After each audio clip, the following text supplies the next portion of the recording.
Pemirsa, mulai tahun 2002 lalu, Paskibraka tidak lagi berada di bawah naungan Kemenpora, Kementerian Pemuda dan Olahraga, melainkan berada di bawah Badan Pembinaan Ideologi Pancasila atau BPIP, yang tertuang dalam Peraturan Presiden Nomor 51 Tahun 2022 tentang program pasukan pengibar bendera pusaka.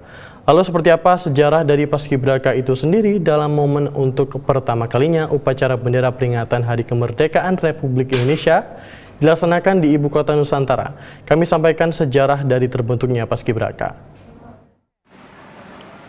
Persiapan pengibaran Sang Merah Putih.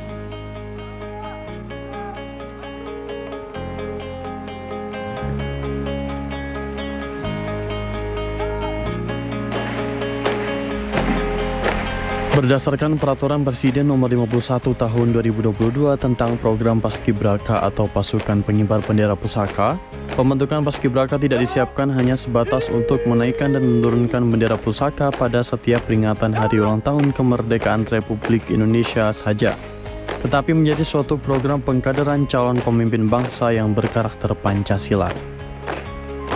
Betul sekali, jadi kita ini membentuk adik-adik yang berkarakter Pancasila, di mana adik-adik ini sudah dibekali gitu kan, bersama-sama dengan BPIP selaku penanggung jawab Paskibraka. Alhamdulillah dari sikap, tingkah, perilaku mereka itu sudah dengan usia muda ini gitu yang cukup luar biasa kakak-kakak gitu kan. Mereka sangat luar biasa selama kegiatan yang diberikan oleh BPIP dan juga kakak-kakak narasumber yang lainnya. Sistem pembinaan dalam pemusatan pendidikan dan pelatihan terdiri dari pembelajaran aktif ideologi Pancasila dan pemantapan nilai wawasan kebangsaan. Pelatihan terdiri dari pelatihan kepemimpinan dan pelatihan baris berbaris serta pengasuhan untuk membentuk generasi yang tangguh, mandiri, dan berkarakter Pancasila. Dengan pola pembinaan tersebut diharapkan dapat meningkatkan pengetahuan dan pemahaman mengenai kebangsaan. Dengan demikian, para Paskibraka siap menjadi calon pemimpin bangsa masa depan yang memiliki jiwa nasionalisme dan berjiwa Pancasila. Persiapan mental ini adik-adik tentunya ditempa kegiatan setiap hari, Kak. Setiap hari kegiatan dari bangun tidur, kemudian kegiatan pagi lari pagi, kemudian masuk lagi kegiatan di lapangan, kemudian kegiatan lagi pada saat malam hari sampai mereka tidur kembali. Itu juga untuk melatih mental mereka supaya mereka lebih siap ketika nanti ditugaskan pada saat pengibaran dan penurunan Sangsaka Merah Putih. Jadi semua disampaikan Kak Agus tadi, adik-adik suruh mencoba semua dari tahap dan pok-8, pembawa baki, pengibar, pembentang, dan pengerek. Semua dikasih formasi yang sama, tidak dibeda-bedakan.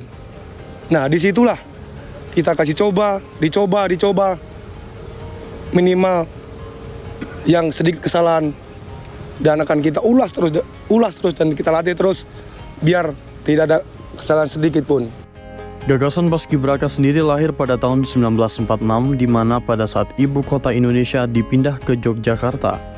Pada peringatan HUT Proklamasi Kemerdekaan RI yang pertama, Presiden Soekarno memerintahkan salah satu ajudannya, Mayor Laut Husein Mutahar, untuk menyiapkan pengibaran bendera pusaka di halaman Istana Gedung Agung Yogyakarta.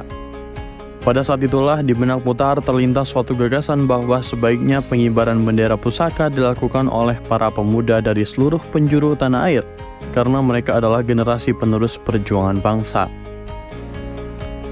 Tetapi karena gagasan tersebut tidak mungkin terlaksana, maka Mutahar hanya bisa menghadirkan 5 orang pemuda terdiri dari 3 putra dan 2 putri, berasal dari berbagai daerah yang kebetulan sedang menempuh pendidikan di Yogyakarta. Salah satunya adalah Siti Dewi Sultan Asin yang bernama lahir Siti Dewi Gandunilai dan akrab disapa Titik Dewi, Paskibraka pertama yang dipercaya sebagai pembawa nampan wadah dari bendera pusaka yang diberikan Presiden Republik Indonesia. Sedangkan kelima orang Paskibraka tersebut melambangkan jumlah sila pada Pancasila, dan mulai sejak saat itu sampai tahun 1949 pengibaran bendera di Yogyakarta selalu dilaksanakan dengan cara yang sama. Ketika pada tahun 1950 ibu kota dikembalikan ke Jakarta, Mayor Laut Husein Mutahar tidak lagi menangani pengibaran bendera pusaka.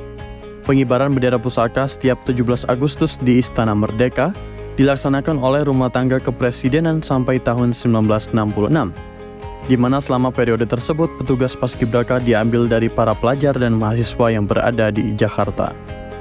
Di bawah naungan Badan Pembinaan Ideologi Pancasila, BPIP memastikan pelatihan intensif dan standar untuk anggota paskibraka. Pelatihan ini mencakup kedisiplinan, keterampilan baris berbaris, serta pemahaman tentang sejarah dan makna bendera merah putih.